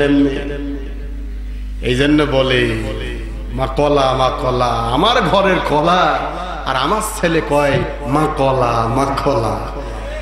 আহারে আফসোস, এটা আফসোস অপদার্থদের কারণে এটা হয়েছে, ঠিক না? প্রিয় ভাইয়েরা আমার, কষ্ট হচ্ছে না? এই অবস্থা যখন তৈরি হয়ে গেল, আমরা কারোর নাম নিছি নাকি? মুরাদ ভাই ব্যতীত কারোর নাম হবে না ইনশাআল্লাহ। মুরাদ ভাই ছাড়া কারোর নাম নেব না। তবে আমাদের এই লাইনে অঙ্কের একটা সূত্র আছে না নাই? তো এই সূত্র কোরআনের সূত্র, কোরআনের সূত্রে এই পথ আছে, এই পথের মধ্যে যদি আপনি কাটা হয়ে দাঁড়ান তাহলে আমি বুঝে নেব আবু জাহেল যে জাতের জাত, আপনি ওই একই জাতেরই জাত। প্রিয় ভাইয়েরা আমার, যুবক এবার ডেকে বলছে আমি পরীক্ষা দিতে রাজি আছি, কোনো সমস্যা নাই। রাজা যখন জিজ্ঞেস করলো ও উজির চোখ ভালো হইলো কেমনে, এইরকম একটা যুবক আছে, ধরে নিয়ে আয়, পাওয়ার আছে, কি আছে? এখনকারও কিছু নেতা আছে, কয় বলে আমাকে চিনিস? তুমি কে ভাই? কয় অমুক নেতার খালাতো ভাইয়ের মামাতো ফুফার ছেলে শালা ছেলে। আপনি হিসাব করে কুল পাবেন না নেতার পাওয়ার কত আছে না নাই। যুবক যখন ডেকে বলল, যুবককে এবার বলা হলো, রাজা বলে যাও ধরে নিয়ে আসো। যুবককে ধরে নিয়ে আসা হলো। এবার রাজা ডেকে বলছেন যুবক, ও যুবক এখানে আয়, বস। জি রাজা মশাই, বসার দরকার নেই, দাঁড়ায় থাকে, কি বলবেন বলেন। কয় তোরে আমি এত কিছু দুধ দিয়ে কলা দিয়ে তোকে আমি লালন পালন করলাম, এখন তো দেখি তুই আমার বিরুদ্ধে কালসাপ হয়ে দাঁড়াইছিস। তোকে বললাম জাদু শিখতে, তুই শিখেছিস এখন কোন আসমানে কিতাব? ছেড়ে দে ওটা। ইমানের মধু যারা পেয়েছে দুনিয়া সব ছেড়ে দিতে পারে, কিন্তু ইমান ছাড়তে পারে না। কথা বলেন ঠিক কিনা? ইমানের পথে অবিচল রেখে আমার মরণ যেন হয় তোমারই তরে মিনতি আমার, তোমারই তরে মিনতি আমার, ও গো মহিম দয়াময়। ইমানের পথে অবিচল থেকে আমার মরণ যেন হয়। বলেন আমিন। আল্লাহ যেন সেই মরণ আমাদের দান করে, বলেন আমিন। আপনাদের আওয়াজ কম সভাপতি মহোদয়, তাহলে দেওয়ার সময় হয়ে গেছে, তাহলে একটু জোরে বলেন আল্লাহু আকবার। প্রিয় ভাইয়ের আমার, এই অবস্থা যখন তৈরি হয়ে গেল, যুবক এবার ডেকে বলছে আমি ঈমান ছাড়তে পারবো না। যুবককে এবার মেরে ফেলার জন্য রাজা মশাই, কে রাজা মশাই যুবককে মেরে ফেলার জন্য সিদ্ধান্ত নিল। আরে সিদ্ধান্ত গ্রহণ করা হয়ে গেল। যুবককে এর ব্যাপারে রাজা ঘোষণা দিল, যাও 5 থেকে 6 জন লোক তাকে নিয়ে যাও, পাহাড়ের উপরে নিয়ে যাও। কোথায়? পাহাড়ের উপরে নিয়ে যাও। বিশাল বড় পাহাড়ের উপরে নিয়ে যাওয়া হলো। বলা হলো এই জায়গা থেকে যুবককে ধাক্কা মেরে ফেলে দাও। আল্লাহর কি ইচ্ছা, যুবককে যখনই ধাক্কা মেরে ফেলতে যাবে, আমার আল্লাহ পাক রব্বুল আলামিনের নির্দিষ্ট রহমতে পাহাড়টা এত জোরে কাঁপুনি দিয়ে উঠেছে, যুবকটা বাদে বাকি যেই 5-6 জন ছিল সবাই নিচে পড়ে মারা গেছে। যুবক দাঁড়িয়ে আছে। আল্লাহ যদি কাউরে বাঁচায়, মারার ক্ষমতা কারো নাই। কথা বলেন ঠিক কিনা? এরপরে রাজা রাগান্বিত হয়ে বলে ঠিক আছে, সমুদ্রের মধ্যে নিয়ে যা। বিশাল বড় সমুদ্রের মধ্যে নিয়ে যাওয়া হলো। আর বলা হলো সমুদ্রের মধ্যে থেকে ফেলে দিবি, যতক্ষণ ডুবে না মরবে ততক্ষণ ওয়েট করবি। আল্লাহর গোলামকে সমুদ্রের মধ্যে কেন নিয়ে যাওয়া হলো? ধাক্কা মেরে ফেলে দেবে এমন অবস্থা। আল্লাহ এমন জোরে একটা তুফান তৈরি করে দিলেন, নৌকা উল্টিয়ে পড়ে সব মরে শেষ হয়ে গেল, কিন্তু আল্লাহ তার গোলামকে এখনো জীবিত রেখে দিয়েছে। সুবহানাল্লাহ। কিসের ভয়? একটা অবস্থায় সহ্য যখন করতে পারলো না, রাজা নিজে একটা তীর দিয়ে মেরে দিয়েছে যুবকের বুকের উপরে, কিন্তু আল্লাহর ইশারা হয়নি, যেহেতু আল্লাহর হুকুম হয়নি, তীরটা এসে যুবকের বুকে লেগে বেঁধে গিয়েছে, তারপরও সে মরেনি। এটা সত্য কাহিনী ভাই, সূরা বুরুজের কথা বলছে ৮ নম্বর আয়াত, আপনারা দেখবেন। কষ্ট হচ্ছে আপনাদের? এত চেষ্টা করার পরে যখন মরলো না, বলেন তো রাজাকে খুশি হবে ভাই? রাজা বিরক্ত হয়ে গিয়েছে, কি করব, এভাবে তো হয় না। যুবক এবার ডেকে বলছে, রাজা মশাই, আপনার চিন্তায় যদি আমারে মারতে যান, কোশ্চিন কালো মারতে পারবেন না। আপনি যদি আমারে মারতে চান, তাহলে আমি যেইভাবে বলবো ওইভাবে আপনারা মারেন। সুবহানাল্লাহ। বাড়ি যেয়ে বললেন, মা বোনেরা আছে, মা বোনেরা আছে মানে আপনাদের চেয়ে বেশি আছে, আমি জানি। মা বোনদেরকে যদি এখানে বসাই দেওয়া হতো, আর যদি জায়েজ থাকতো, তাহলে আমার মনে হয় আপনাদের চেয়ে 3 গুণ বেশি আওয়াজ দিত। তাও ঠিক বলছে, লজ্জাও লাগে না। তাহলে এখানে আমাদের অনেকেরই মা বোন স্ত্রী ভিতরে আছে নাকি? একটু একটু সেই কুদ্দুস ভাই একটু জানাই দেন না আপনার স্ত্রীকে যে না আমি আসি গো এখানে। দেওয়া যাবে না একটা তাকবীর ইনশাআল্লাহ? লিল্লাহে তাকবীর। এই পাশ থেকে আওয়াজ আসছে না, এই পাশে ঠিক আছে। আপনি আপনার স্ত্রীকে জানাই দেন, আর আপনার স্ত্রী না জানলে কেউ একজন তো জানবেই। একবার আল্লাহু আকবার বলবেন, 80টা সওয়াব আল্লাহর আরশে মহল্লায় আওয়াজ চলে যাবে। এটা তাকবীর হবে, গলা সাফ করেন, লিল্লাহে তাকবীর। এলাকায় জানুক যে মাহফিল হচ্ছে। আর আমার মা বোনদের কথা কি বা বলবো, ওরা মাহফিলেও যত বেশি আছে, যাত্রার প্যান্ডেলেও তত বেশি। আর কথা কন না কেন? এর আগে আমি যারা বৃদ্ধ আছেন, একটু মুরব্বী হয়ে গেছেন, আমি আপনাদেরকে বলি, আজ থেকে 20 বছর আগের দিকে ফিরে যান। ফজরের নামাজ পড়ে যখন আপনি বাড়িতে থেকে বের হয়েছেন, মসজিদ থেকে বের হয়ে বাড়ির দিকে যখন রওনা হয়েছেন, আমি ওই বাবাজিকে বলতে চাই, বাবাজি ওই সময় মা বোনদেরকে ঘরের মধ্যে থেকে কোরআনের গুনগুন একটা আওয়াজ আসছিল নাকি আসে নাই? আসছিল না এরকম? কিন্তু এখন তো আর আসে না। যুগের পরিবর্তন হয়ে গিয়েছে, এখন মা বোনদের ঘর থেকে আগে আওয়াজ আসে, বোঝে না আসে। ওই যে উনারাও জানে এরকম আওয়াজ এখন আসে না নাই? বিশ্বাস করবেন না মা বোনেরা, ভালো করে লক্ষ্য করুন, বিশ্বাস আপনারা করবেন না কত খারাপ কিছু কিছু মা বোনেরা হয়ে গেছে। ওরা এশার নামাজ ঠিক মতো আদায় হলো কি খেয়াল রাখে না, কিন্তু এশার সময় একটা প্রোগ্রাম ছিল, একটা সিরিয়াল ছিল। এশার নামাজ ফজরের সময় উঠে কাজা তিনি তুলতে ভুলে গিয়েছেন, কিন্তু এই সিরিয়াল যে কাজা তুলতে হবে সেটা কিন্তু ভুলে নাই। আর আছে না নাই? অভাব না। আমার এক চাচি বিশাল নামাজে তিনি নামাজ কালাম পড়ে, আমার আইসা বলছে, বাপ আমার একটা প্রশ্ন আছে, তুমি তো ওয়াজ করে বেড়াও। চাচা মরিছি এখন। না, একটা প্রশ্ন আছে, উত্তর দিতেই হবে। ঠিক আছে চাচি বলেন। বাপ আমি তো নামাজে দাঁড়াই, নামাজে দাঁড়িয়ে আমি আল্লাহকে সেজদা দিতে যাই, তো বাপ ওই যে স্টার জলসাতে একটা সিরিয়াল হতো, অনেক 4-5 বছর আগের কথা বলছে, স্টার জলসাতে একটা সিরিয়াল হতো, নাম হলো কিরণমালা। তো বাপ যখন ওই নামাজে দাঁড়াইছি, মানে আমি রাতে দেখছি যে কিরণমালা গাছের মধ্যে পড়ে গেছে। তো যখনই বাবা আমি নামাজের ভিতরে আল্লাহু আকবার বলে নামাজে দাঁড়াই গেছে, আমার এখন চিন্তা হইলো, আল্লাহ কিরণমালা গাছের মধ্যে থেকে উঠবে কি করি? এখন আমাকে বলছে নামাজ হয় কিনা একটু ফতোয়া দাও। এখন আমি আপনাদেরকে বলি, ভাই আমার ফতোয়া দেওয়া লাগবে না, আপনারা বলেন চাচির নামাজ কি হয়েছে, হবে কি করে?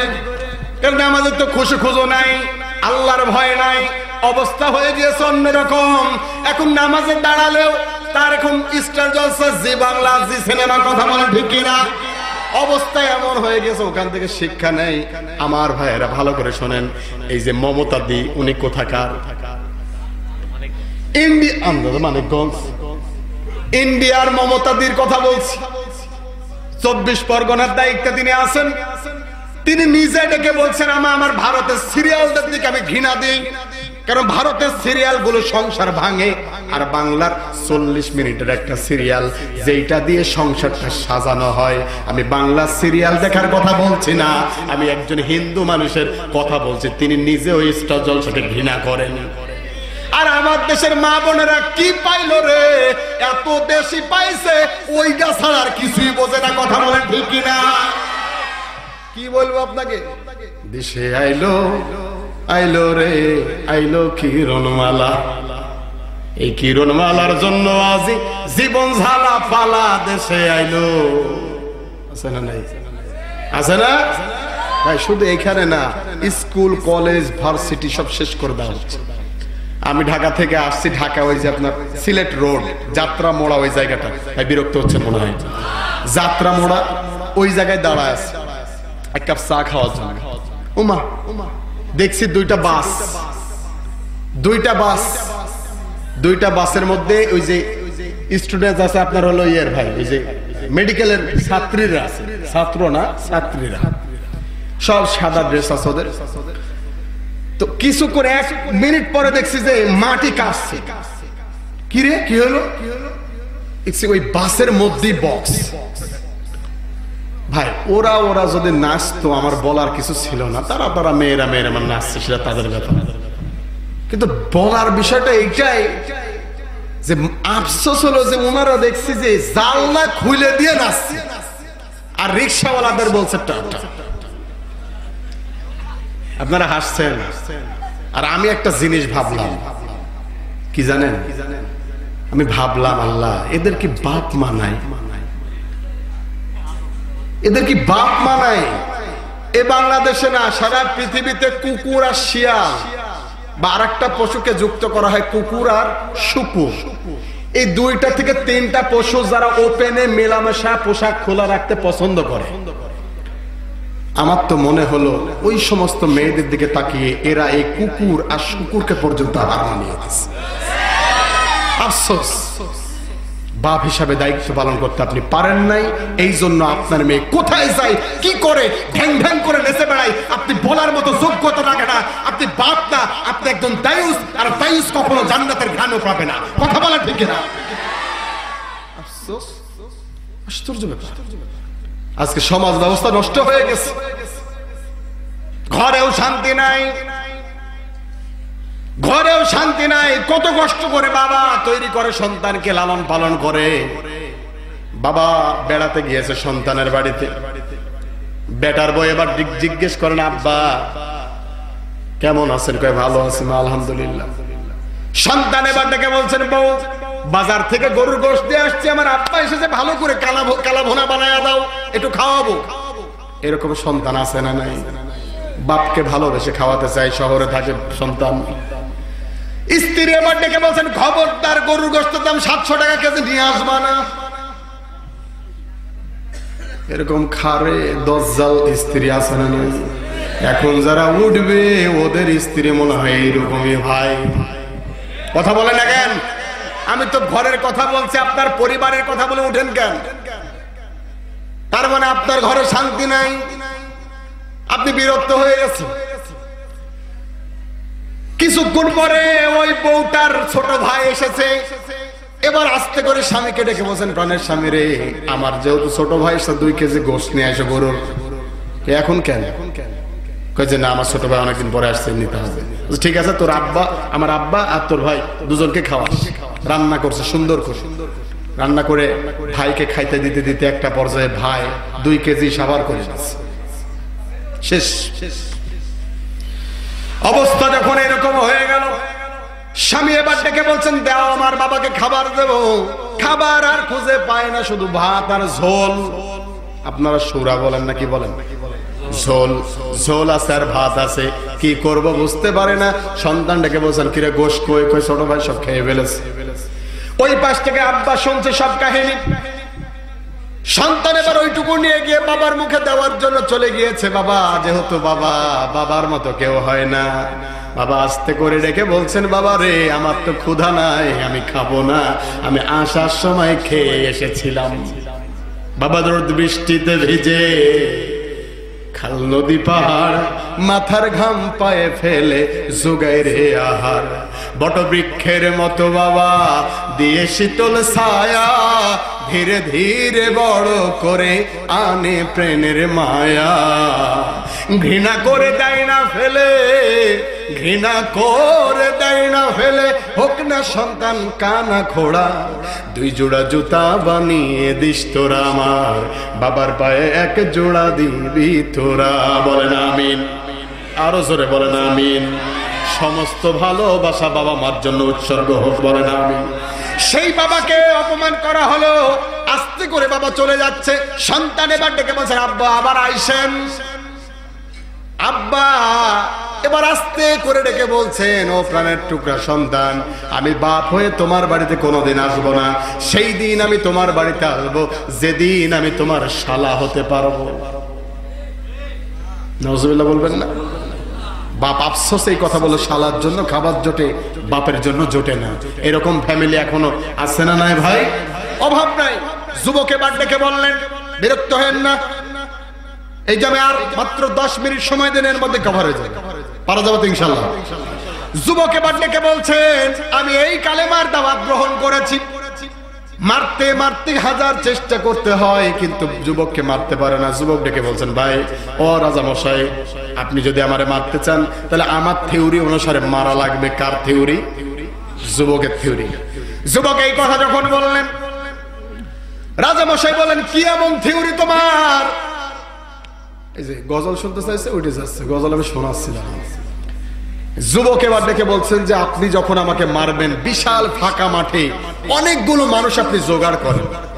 সুবহানাল্লাহ বলেন। অনেকগুলো মানুষ জোগাড় করেন যাতে করে মানুষজন হাজির হয়ে যায়।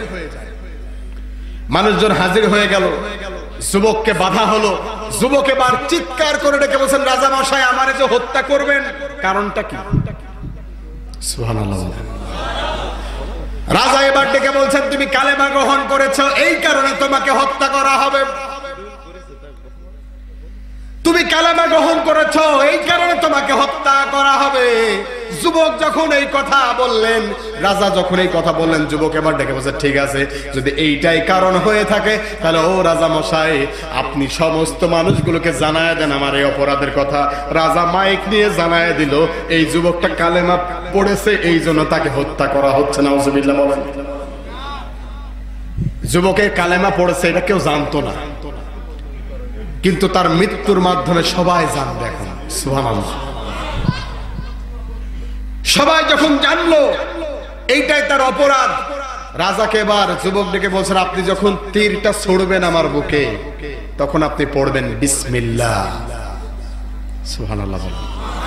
রাজা এবার তীরটা নিক্ষেপ করবেন, বিসমিল্লাহ বলে তীরটা টেনে দিয়েছেন। সাথে সাথে যুবকের বুকে এসে তীরটা বিঁধলো।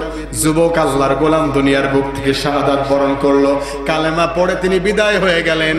এইটা দৃশ্যটা দেখার পরে ওই এলাকায় যত মানুষ ছিল সবাই ডেকে বললেন রাজা মশাই আপনি যে যুবকটাকে মারলেন এর তো কোনো অপরাধ ছিল না, এর কোনো ক্ষতি ছিল না, এর কোনো দোষ ছিল না, এর একটাই অপরাধ, সেটা হলো কালেমা পড়া। এইটাই যদি অপরাধ হয়ে থাকে, আজকে আমরা এই দেশের জনগণ মিলে সিদ্ধান্ত নিলাম, আমরা সকলেই পড়ে নিলাম লা ইলাহা ইল্লাল্লাহু মুহাম্মাদুর রাসূলুল্লাহ সাল্লাল্লাহু। এই জন্য বলেছি একজনকে মারবে 1000 জন তৈরি হবে, এভাবেই তৈরি হয়। ওই যুবক একজন ছিল, তাকে বিদায় করা হয়েছে, কিন্তু লক্ষ লক্ষ মানুষ ওই সময় রাজার রাজত্বে যত মানুষ ছিল সবাই কালেমা পড়ে মুসলমান হয়ে গিয়েছে। সুবহানাল্লাহ বলেন। প্রিয় ভাইয়েরা আমার, এই জন্য জোয়ার এই বাপ ঠেকায় রাখা যাবে না। এরপরে এই রাজা এবার বিশাল বড় একটা গর্ত তৈরি করলো। কি তৈরি করলো? গর্ত। গর্ত তৈরি করার পরে রাজা এবার ডেকে বলেন যারা কালেমা ছাড়তে চাও তারা ডানে যাও, আর যারা কালেমা ছাড়বা না তারা এক এক করে এই গর্তের মধ্যে প্রবেশ করো। নাউজুবিল্লাহ বলেন। এটা কঠিন না সহজ?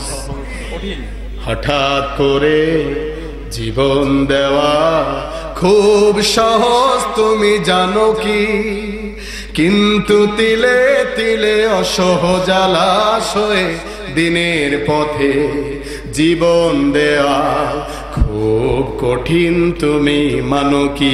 কথা বলা ঠিক কিনা? আল্লাহর গোলাম সবাই কালেমা পড়েছে, একে একে গর্তের ভিতরে নেমে যায়, জীবন্ত মানুষগুলো কয়লা হয়ে যায়, পুড়ে আগুনে ছাই হয়ে যায়। শেষ বেলায় একজন মা তার কোলে একটা সন্তান নিয়ে তিনি নামছেন। মা ভাবছে, আহারে আমি মরতে পারি, কিন্তু সন্তানকে মারবো কেমনে? মায়ের মতো ভালোবাসার আর কেউ হয় না, যেহেতু সময় নাই। খেয়াল করেন, মা জনের এবার সন্তানের কথা চিন্তা করে এক পা পিছনে এসেছে, সাথে সাথে তার কোলের সন্তান এবার ডেকে বলছে, মা হতাশ হয়েও না, অভাব হয় না, দুশ্চিন্তায় ভোগো না, তুমি যেই পথে যাচ্ছ অবশ্যই সেটা জান্নাতের পথ। আল্লাহু আকবার। সন্তানের এই কথা শোনার সাথে সাথে মা জননী সন্তানকে বুকের সাথে জড়িয়ে কপালে একটা চুমু দিয়ে আগুনের মধ্যে ঝাঁপিয়ে পড়লেন। লিল্লাহে তাকবীর, আরো জোরে লিল্লাহে তাকবীর। মা জননী তার সন্তানকে নিয়ে ঝাঁপিয়ে পড়লেন, শেষ হয়ে গেলেন।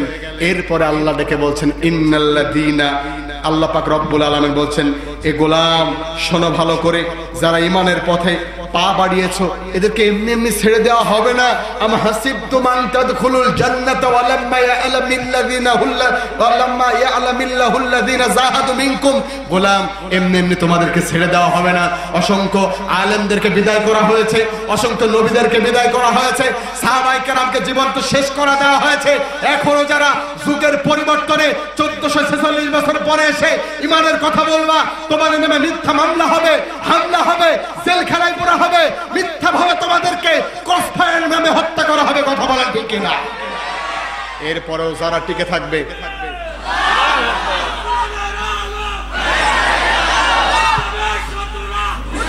এরপরেও যারা টিকে থাকবে, আল্লাহ পাক বলছেন অবশ্যই অবশ্যই আমি আল্লাহর জান্নাত তাদের জন্য খোলা বিনা হিসাবে। সুবহানাল্লাহ। এত সহজ মনে করেন না। উহুদের প্রান্তরে শহীদ হয়েছে, হাতে মেহেদি রাঙা একটা মেয়ে এসেছে, আসার পরে ডেকে বলছেন, নবী আমার হাতের দিকে তাকায় দেখেন, এই যে মেহেদি রাঙানো, এই যে মেহেদি রাঙানো নবী, আমার বিয়ে হয়েছে, গতকাল যার বিয়ে হয়েছে হানজালা, আমি হানজালার স্ত্রী। আপনি একটু অনুধাবন করেন না জিনিসটা কোন জায়গায় ছিল তাদের ঈমান। ডেকে বলছেন, নবী আপনার কাছে আমি কিছু চাই না, আমি জানি শহীদদের জানাজা, শহীদদের হলো গোসল দিতে হয় না, আমি জানি, কিন্তু নবী আপনার হানজালা শেষ রাতের দিকে এসে তার সাথে আমার শারীরিক সম্পর্ক হয়েছে, ফরজ গোসল ছিল, দিতে পারে নাই।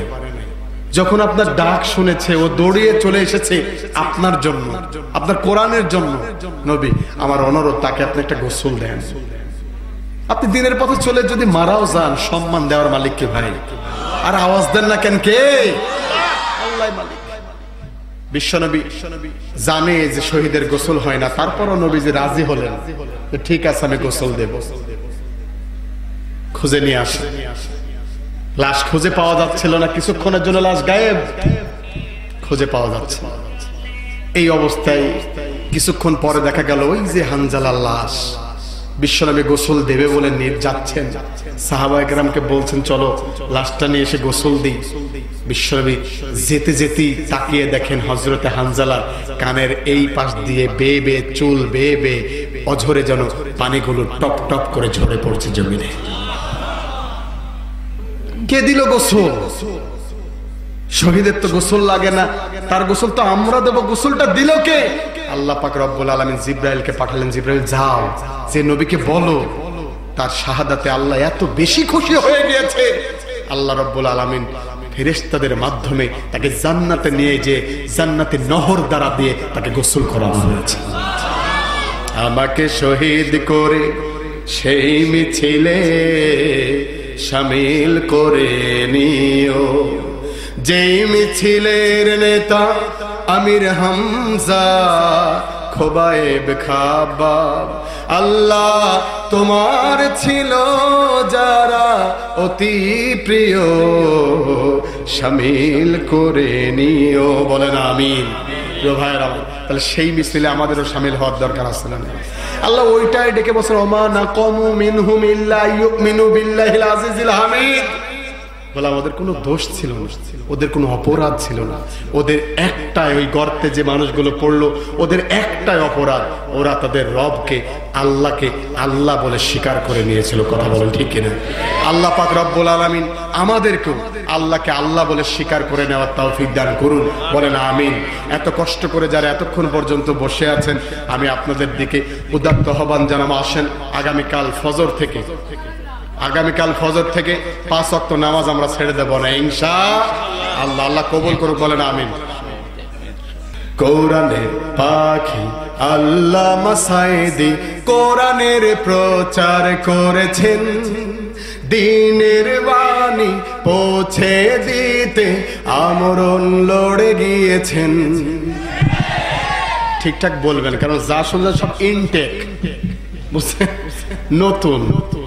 কোরআনের পাখি আল্লামা সাঈদী কোরআনের প্রচার করেছেন, দ্বীনের বাণী পৌঁছে দিতে আমরণ লড়ে গিয়েছেন, আমরণ লড়ে গিয়েছেন। তিনি তো বিজয় চেয়েছেন, কোরআনের বিজয় চেয়েছেন, তিনি তো বিজয় চেয়েছেন, কোরআনের বিজয় চেয়েছেন। দ্বীনের কথা বলতে গিয়ে, দ্বীনের কথা বলতে গিয়ে এক যুগ করেছেন কারাবরণ। কোরআনের পাখি আল্লামা সাঈদী কোরআনের প্রচার করেছেন, দ্বীনের বাণী পৌঁছে দিতে আমরণ লড়ে গিয়েছেন, আমরণ লড়ে গিয়েছেন। ভাই আজকে এটাই থাক, পাশে কোথাও আসলে ওই দিন শোনাবো ইনশাআল্লাহ। ভালো ঝামেলা। আচ্ছা, ওরা তোমাকে বাঁচতে দিল না প্রিয় সাঈদী, বেঁচে রবে তুমি চিরকাল শত কোটি মুমিনের অন্তরে। আমার মন যা বলেছে আমি ওইটা নিয়ে লিখেছি, কে কি মাইন্ড করলাম আমার দেখার দরকার নেই। ওরা তোমাকে বাঁচতে দিল না প্রিয় সাঈদী, বেঁচে রবে তুমি চিরকাল শত কোটি মুমিনের অন্তরে। ওরা তোমাকে ইব্রাহিমের সন্তান হয়ে কথা বলতে, দ্বীনের পথে নমরুদেরই সেই আগুনে রাজিও ছিলে পুড়ে মরতে। ঠিক না বলেন? ইব্রাহিমের সন্তান হয়ে কথা বলতে, দ্বীনের পথে নমরুদেরই সেই আগুনে জ্বলে মরতে রাজিও ছিলে। তাই তোমার বিদায়ের ক্ষণ জুড়ে মোদের অশ্রু ধরে, ওরা তোমাকে বাঁচতে দিল না প্রিয় সাঈদী, প্রিয় সাঈদী, প্রিয় সাঈদী। আল্লাহ মাফ করুক, বলেন আমিন। আমরা ইনশাআল্লাহ দোয়া দেখে সকলে দরুদ ইব্রাহিম একবার পড়েন, আল্লাহুম্মা সাল্লি আলা মুহাম্মাদ।